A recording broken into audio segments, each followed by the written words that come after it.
For me, legacy is something that is from the past that has had an impact on someone. But it can also be a movement, it could also be a feeling, it could also be lots of different things, and not just a tangible object. Design is always a service. Design is there for improving the quality of our life.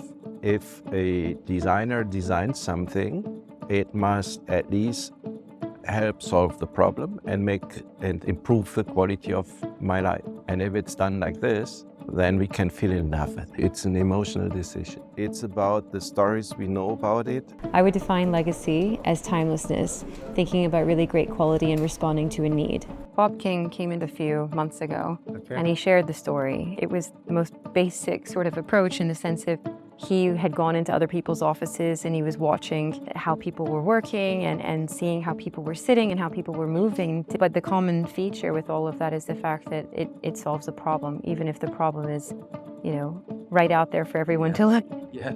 But you can't design something and design it to be a legacy.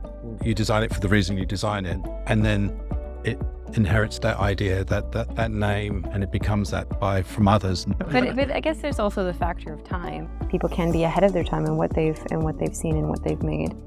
I think you can have something from the past that's innovative, that conforms with sustainability, that will become a legacy. We all have a responsibility on how we design. We should all respect sustainability. This year we're celebrating 25 years of the Freedom Chair, designed by the legendary designer Niels Difference. Niels wasn't overly concerned with fashion and trends when he thought about product. He was more concerned with a functional problem and a human need, things that would actually improve the human condition. So he looked to solve those problems as minimally, as elegantly and simply as possible.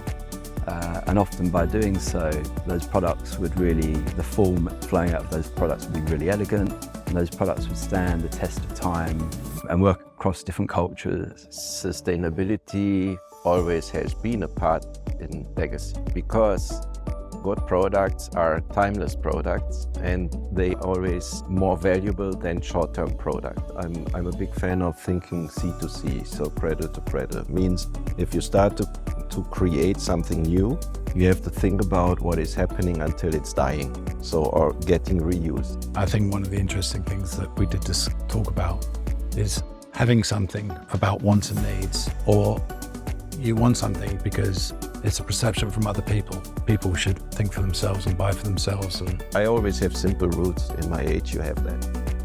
The more you need to write design on it, the less is in it. And the good products and the good solutions and the good architecture, the good interior is always speaking for itself.